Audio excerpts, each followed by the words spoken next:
Baie van ons het met geloof groot geword. Ons weet van Bybel lees en bid, van kerk toe gaan, reg en verkeerd. Ons ken sonde en genade. Dit is vir ons bekende dinge. Dit is deel van ons wêreld. Maar baie keer is dit juis daar waar die gevaar lê. Geloof kan so bekend raak in jou lewe dat dit later net vir jou 'n gewoonte word of 'n kultuur word. Ons doen dalk nog van die regte dinge, maar ons vergeet baie keer hoekom ons dit doen en hoekom dit saak maak. Dit is dan wanneer die grense baie keer vaag word. Sonde voel minder ernstig. Die wêreld begin al hoe meer voel soos jou tuiste. Wat mense dink weeg swaarder as wat God sê. Christus bly vir jou bekend, maar jy leef nie werklik meer vir hom en voor hom as Here nie.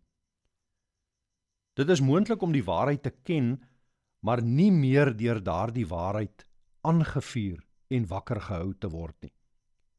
Wat gebeur wanneer God se woord vir jou nog bekend is, maar nie meer jou lewe nie?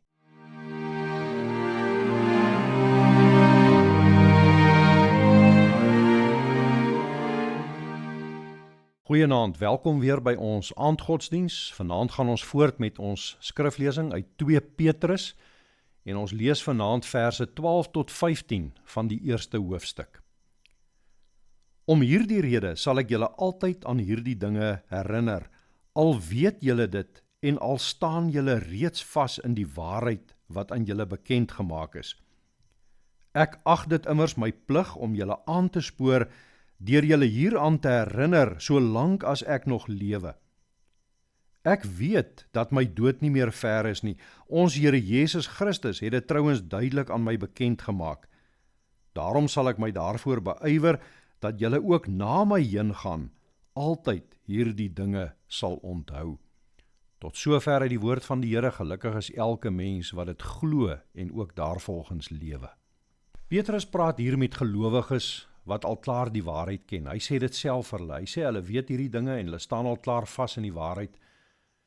Maar tog sê hy, sal ek julle altyd aan hierdie dinge herinner. Hoekom sê hy so?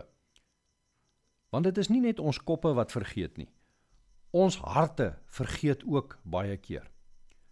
En wanneer ons harte vergeet, dra God se woord nie meer gewig in ons keuses, ons wil en ons begeertes, ons verhoudings en in ons hoop nie.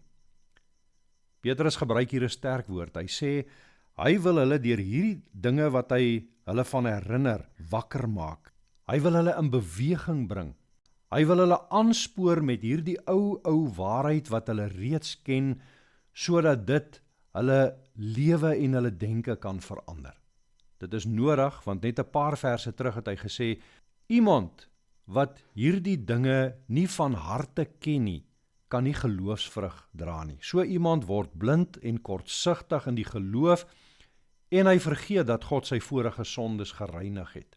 Dit is wat gebeur wanneer ons die woord van God vergeet, en wanneer sy woord stil raak in ons lewens en in ons huise. Die sonde word normaal in ons lewe. Daar's nie meer so skerp lyn tussen reg en verkeerd nie. Die wêreld word ons tuiste. Die Here se beloftes is nie meer iets wat ons inspireer en wat ons najaag en waarvoor ons lewe nie. Mense rondom ons en wat hulle van ons dink word vir ons belangriker as wat die woord van die Here vir ons is. Ons lewe voor mense, dan nie meer voor God se aangesig nie. Baie keer hou ons nog aan om die regte dinge te doen. Ons bid dalk nog, ons lees dalk nog soms uit die Bybel uit.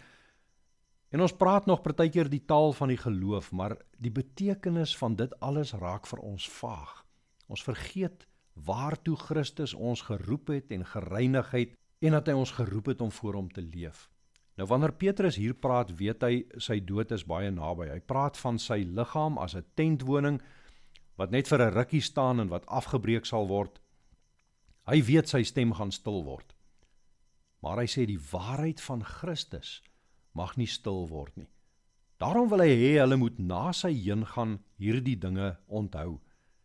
Nie net in hulle geheue bære nie, maar ook in hulle harte. So onthou dat die woord van die Here hulle lewe bly vorm. Dit is God se genade met vergeetachtige mense soos ons. Hy laat ons nie aan onsself oor nie, hy gee ons sy woord. Hy herinner ons deur sy woord, hy roep ons terug.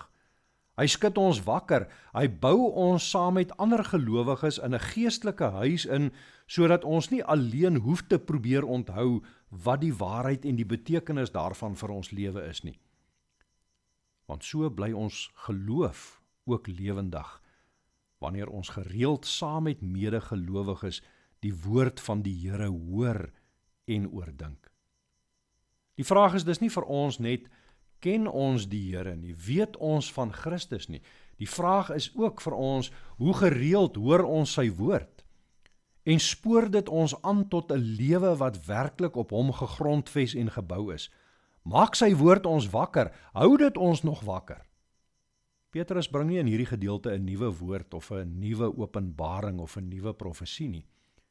Hy kom nie met 'n nuwe evangelie nie, hy kom met 'n evangelie wat die gelowiges van sy tyd al klaar ken. Want dit is die woord wat hulle in die wêreld waar hulle teenstand ervaar, sal laat volhard.